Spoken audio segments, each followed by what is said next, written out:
This is the Roots and All podcast, and I'm your host, Sarah Wilson. Join me as I talk about all aspects of gardening with some of the top horticulturists from around the world. Hello and welcome to Roots and All. This episode is brought to you by Horticouture, a conference exploring the influence of plants and gardens on the fashion world and featuring some of the industry's leading academics and influencers. For more information, visit the LCGD website, lcgd.org.uk, or their Eventbrite page.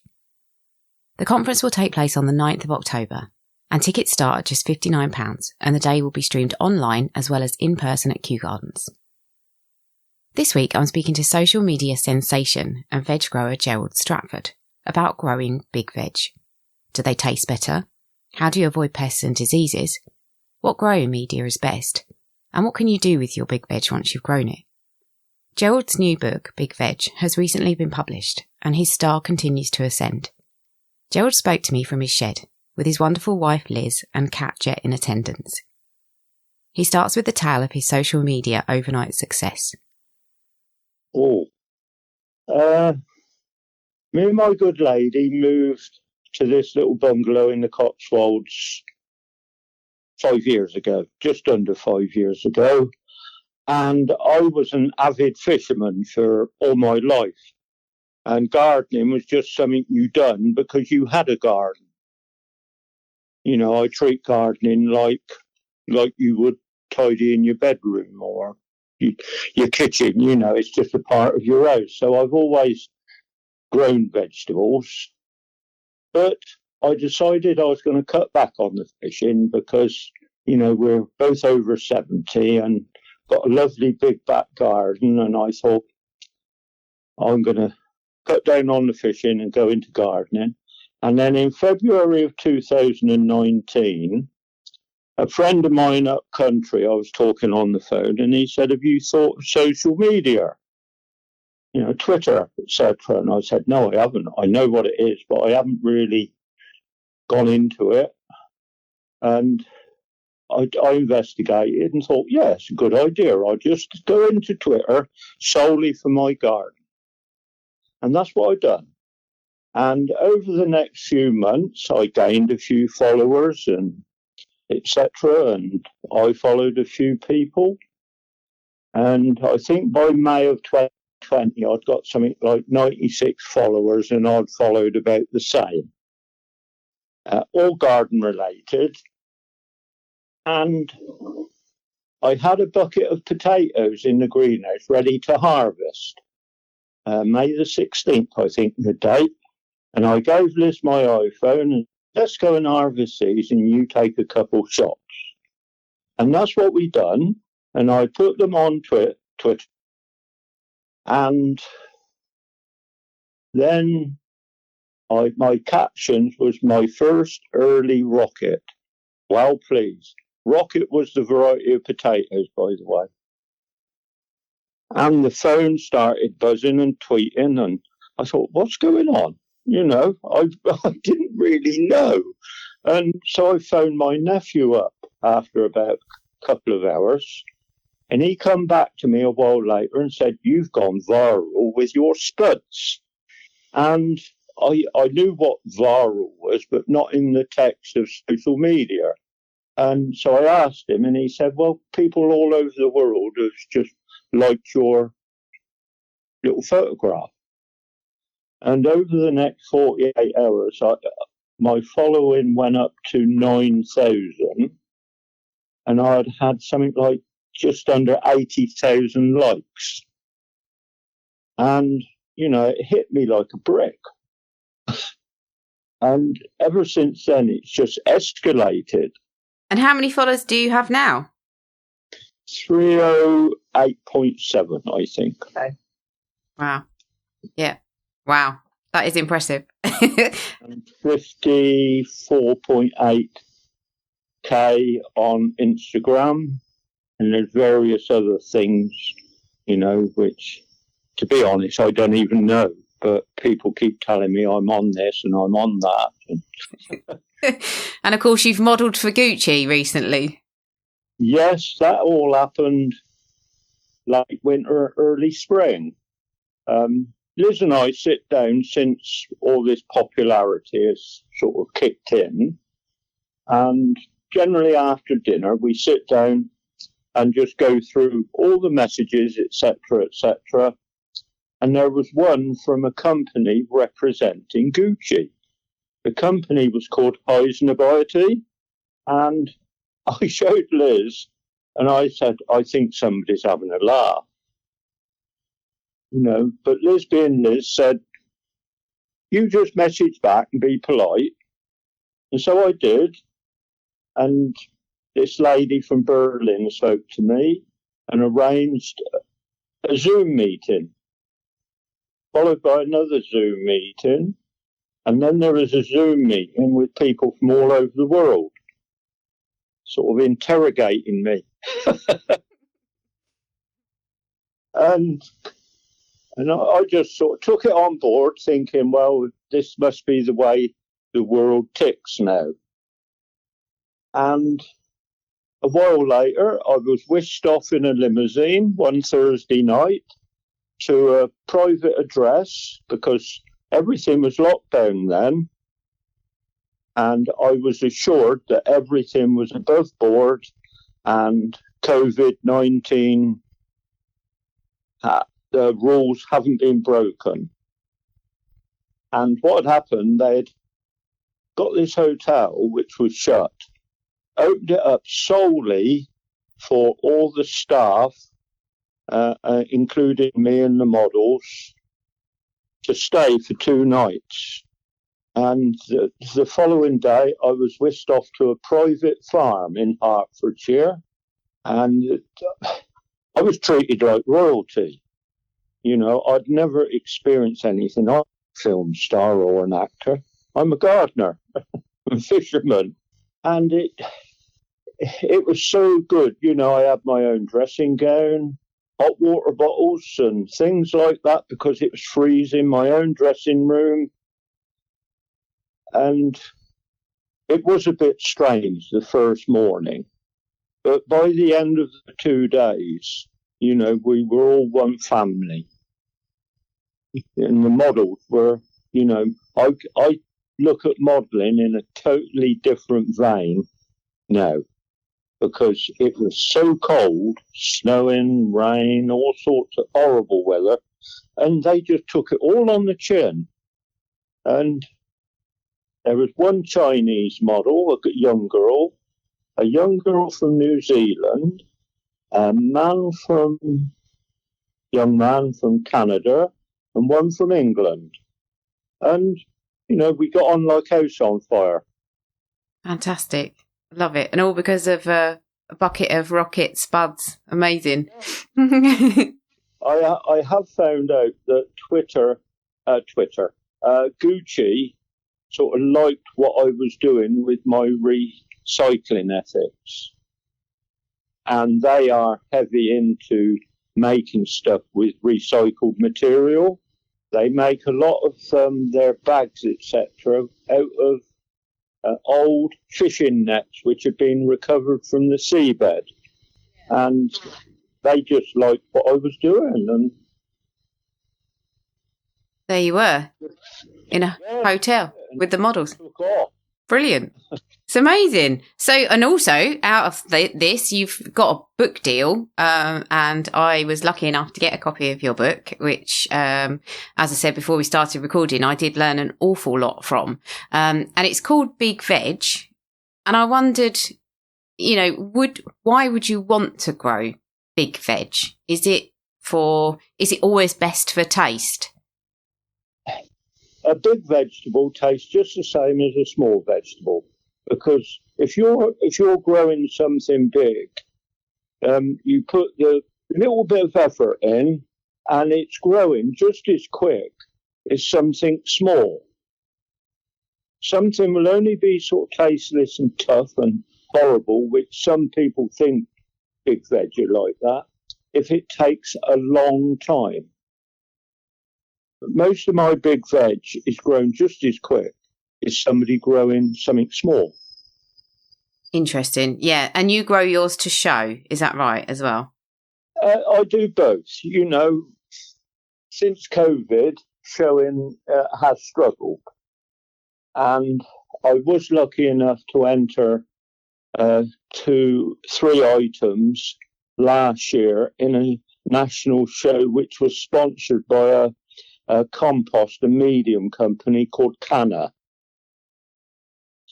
And I was lucky to get second in show with my set of 3 carrots. I was, because I've never done nationals before. Been so successful local, but never national. And that blew me away. Well, judging by the pictures in the book, I'm not remotely surprised. You grow some amazing stuff. You do mention in the book that you have quite sandy soil. Does that help when you're trying to grow big veg? Things like carrots and parsnips, etc., I grow in barrels, which is a little bit different than growing in the soil in your garden. And it is explained in the book. You get a barrel, I fill it with builder's sand, give it a good watering, and then you could use a crowbar. I use a piece of guttering down pipe, the same length as the barrel I'm using, and you push it down into the sand. It only takes 2 attempts, and you pull it up, and the suction from pushing down holds the sand inside, and you end up with a hole in the sand. Mm-hmm. And then you fill that up with compost, and then you plant 3 seeds on the top, and they grow, and then you have to be cruel, because you have to get rid of 2 and leave 1. And with a little pair of sharp scissors, I just snip off the 2 which I think are not so good as the one I'm leaving. I used to pull the ones which I didn't want in the barrel up and plant in the garden, because I'm a big softy like that. But I did find that you could disturb the root of the one you're leaving in when you pull them up, and that doesn't do the carrot any good. Yeah, there's such an art to it. I really did learn a lot, as I say, from the book, and I am full of admiration because there's such a lot of effort that goes into it. It's not complicated. It's basically, I'm a hands-on. If you were with me now, I could show you and you would remember forever. And sometimes a book or something can't do that. And I try my hardest to make it sound as simple as I can. Yeah, you do. You do a really good job of explaining it, actually, and it doesn't intimidate me. And I'm not the best veg grower in the world. And I read the book and I was very inspired. I want you to become a gardener and enjoy your garden. Yeah, and you definitely do that. And one of the interesting things I thought, looking at particularly your big onions that you grow, and in view of the fact that you do show them sometimes, how do you avoid rust on the leaves? I just cannot avoid that myself when I grow them. Most sort of illnesses within the vegetable family are stress-related. And if you can sort of grow something and keep it well nourished, well fertilized, well watered, you're more to create a healthy plant. You're more inclined then to not have illnesses like rust, because rust is something which you get on anything with a thin root. A thin leaf like onions, leeks, etc. If you're unlucky to get something, pull it up straight away and dispose of it, because rust it's created through the wind blowing spores through the air. And you wouldn't compost that, is that right? No. Okay. There is an argument at the moment regards some things, when the plant dies, it dies with it. But I'm one of the old ones who says, don't put it in the compost. Mm-hmm. Yeah. And also, I suppose, does the same thing go for blight on tomatoes and potatoes? Yes. I was talking with a reporter from the Sunday Times last week. They phoned me up and wanted my views on blight. And I think not always, but most of the time that is an immune thing. If you have your tomato, blight seems to hit things quite late in the summer, sort of July into August and September. It's very rarely you get blight in May and June. It's after the 22nd of June when the days are getting shorter and the weather is changing. And and your plant is getting older, and you're taking all the tomatoes off, and it needs more fertilizer to keep it going. And if you are sort of say if you were busy one day and couldn't water them, that's all it takes to change that tomato. Yes, you've got to be consistent with your care. That I was going to ask you that actually. How many hours a day do you spend tending to your veg? And obviously now you're getting a bit more of a jet set lifestyle. Have you got someone that can look after your plants if you're not there, that you trust? No disrespect to Liz or anybody, but nobody can look after my plants like I do. And I they're my children, and you look after your children, don't you? And I look after my plants the same, and I'm lucky to have a partner in Elizabeth that we're not holiday people, and, we don't want to go here, there and everywhere. We just love our gardens and our allotment, and that's all the love we need, isn't it, Liz? Yeah. Oh, and are you there every day then, both of you? Occasionally.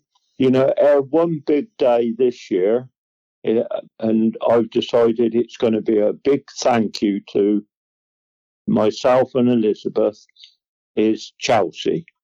And we're no driving. I'm going to get a taxi to the train station, train to London, and the same home. Have something nice to eat. That's our one day in the last, 2 years. Well, it's a good time of the year this year, so hopefully most of the stuff in the garden will be, it won't be full on middle of the growing season, so that could be handy as well. Yes, it's sort of the season's gradually grinding down now. The potatoes are being harvested, your tomatoes are almost finished, and my peppers and chilies have started to ripen well. The cucumbers are almost finished. I just harvested my 2 big marrows. I grow some large marrows. The 2 I had at the allotment stopped growing. I measure them every day, length and girth, and when they stop growing, that's time to get them out. And I brought them home yesterday with the help of a friend. They were too heavy for me. Wow. How long are they? Let me get my diary. I can give you the exact message, the length. One of them will be on television next week. One of them is 33.6 kilograms. And my biggest one is 43.4 kilograms, which is approximately 95.8 pounds. It's approximately 41 inches long. I'm sorry, I'm not metric. And 47 inches round the circumference. Wow, that's huge. PB for me. And that's... Is it? Amazing. If I just get one an inch longer or an ounce heavier, I'm happy. And do you think it's been a short summer, or do you think we're getting a bit of an early autumn this year? It's been a strange year, to be honest. We had very warm weather right at the beginning, which didn't do any good. And then we had quite a wet end of May, June. And now, overnight, it seems we've gone into autumn. I mean, the weather for the last, 5 days is just cloudy and still. Yeah, and dry. It's so dry at the moment. Yeah. Where I am, we had really quite low overnight temperatures, even into July. We were still getting 9 degrees in the polytunnel. That's nice. Yeah, it's really dropping overnight. And I don't think, as you say, it's been a strange year and not been the best year for growing, I don't think. So, no. Anyway, you've still managed to grow a bigger courgette than ever, marrow than ever. So that's impressive given the weather. The other thing I was going to ask you about in your book that you mention is that you dig a trench for your runner beans. And I just thought, well, it sounds like a really good idea. Can you just explain how that works? Incredible way of getting rid of your household waste, vegetable waste.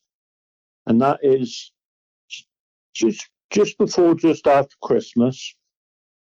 I try to do it before Christmas. I dig a trench, 2 foot wide and about 18 inches deep. And it's the length of my runner beans. Sorry. You know, if you plant 10 runner beans, you will have a trench long enough for 10, etc. And then I will empty one of my compost bins of ready to use compost and put on the bottom. And then over the next, say, 4, 5, 6 months, I will add kitchen waste. You know, your potato peelings, your cabbage, your onion stalks, all the stuff you're using in the kitchen, but never protein, because that will encourage rats. And if you have any newspapers, rip them to shreds, lay them in the trench with the vegetables and just damp it down with a watering can. And just by the time May's here, that trench is full up. And then you just backfill with the soil at the side of your trench with what you dug out. Tread on it to firm it down. Put your canes or your sticks or whatever you've got for your beans to climb up. And because beans are a very hungry plant, they like lots of nourishment and lots of water. And you will have magic runner beans. What I use, not because they're world, I don't know how it got the name, but they're called Guinness World Record. So I think at some time or other they may have done a world record. And they are a big bean. I've had them up to 27 inches long. But they are a very nice eating bean. And they're really prolific. Does that work with any other veg, or is it just runner beans really that benefit? With runner beans, and I also do a climbing French bean. The same practice. You could do it with peas, you know, but you have to be careful with some veg because you could have too much nitrogen, which will give you lots of leaf and no fruit. You have to balance it out. Okay, interesting. A little tip. When they're all well flowered, in the evening, just before it gets dark, spray it with plain water. I use a trigger gun. I spray all the blossoms. It helps the pollination because sometimes the bees struggle to do it all. You spray it, you know, 1 litre trigger gun with plain, clean water of room temperature, not straight from the tap, you know. That's a good tip. Yeah, brilliant. So obviously, apart from harvesting your marrows, what else are you doing on your plot right now? If anyone is also growing veg, what should they be doing at this time? Possibly this afternoon, I will take off the tops of my main crop potatoes up the allotment. You know, the growing branches are called alm, potato alm, HAULM, I think. It's called haulm. But it's the green stuff what's growing out the ground. You cut that off and leave the potato in the ground for about 10 to 14 days, because when you cut the branches off, that tells the potato to stop growing and the skin gets nice and firm, you know, for storing. And then in 2 weeks' time, I'll be digging them up. Every, say, third or fourth day, I check all my brassicas to make sure there's no pests and diseases on them. And check, basically, you know, I'm checking the garden all the time. Wherever I walk, I'll either pull a weed up or check something out. My father used to say, never walk past a weed. Is that your allotment cat in the background, or your garden cat? Jet, yeah. Hello, Jet. He's little as a manner. He'll come in, he'll look at us and say, I want something to eat now. It doesn't demand. That's cats for you. Yes, it is. The opposite, aren't they? They bet. Yeah. Yes. Yeah. Please feed me. Yeah, we're all the slaves to cats, I'm afraid. So, well, I think that's the end of my questions. Is there anything else that you wanted to say before I let you go? Because I expect you're busy. You sound like you've got your hands full. I'll never stop talking gardening. I will talk a lot. Good. You know, my allotment, there is a footpath that goes past it. And people always want to talk, to ask a question. And I'll never refuse. I'll never be a grumpy old man. You know, because what is the point? You know, if somebody wants to talk about an onion or a potato or a flower, they're showing keenness. And it's up to us so-called experts to nurture that keenness and get them to do it. And, you know I give loads of veg away. You know, I'll tell you a little thing I do, which I'm quite proud of, is since I've been here and I've got an allotment, there's a couple live in a bungalow opposite the allotment. They've got an allotment next to me. And they put a table out in the summer months and they put vegetables out and people can help themselves and make a donation. And it goes to a charity called the Lawrence Home Nursing Trust. And we do quite well over that. You know, I'm always filling the table up. You know, to help. It was a local doctor who passed away, and his children set up a charity to help people with terminal illness if they want to sort of die at home. And I think it's good, and I'm always, if the table looks a bit bare, I'll fill it up.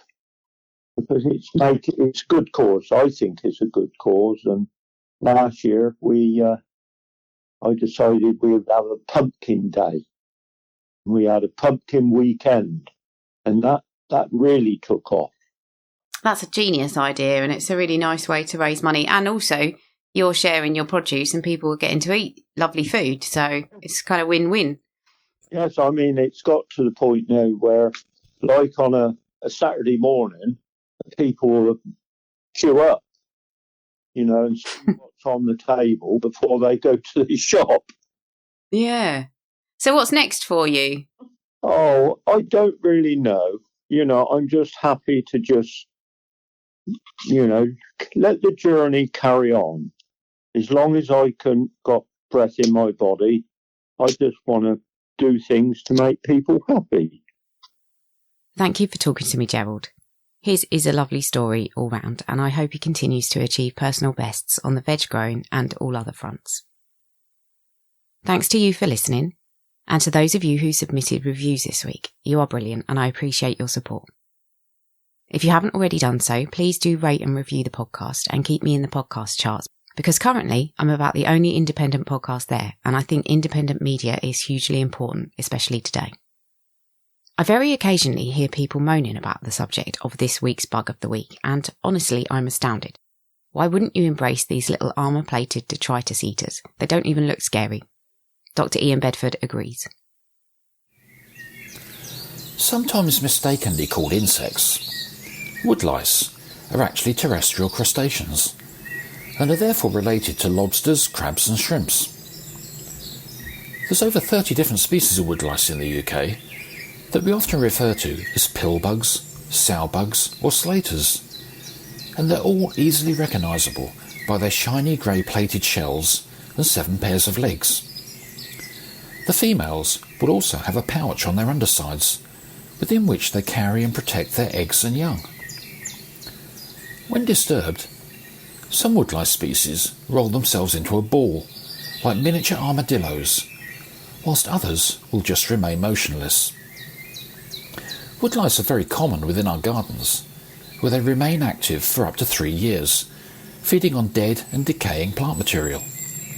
Ecologically, they're an extremely important part of nature's food webs and an essential component of the nutrient recycling process. Despite the availability of products for killing woodlice, they rarely eat living plant material, so gardeners shouldn't have to consider them as plant pests.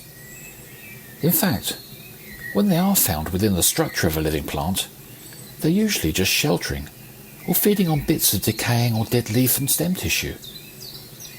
However, large colonies of woodlice can often be found under logs and pots, where they might be considered a nuisance.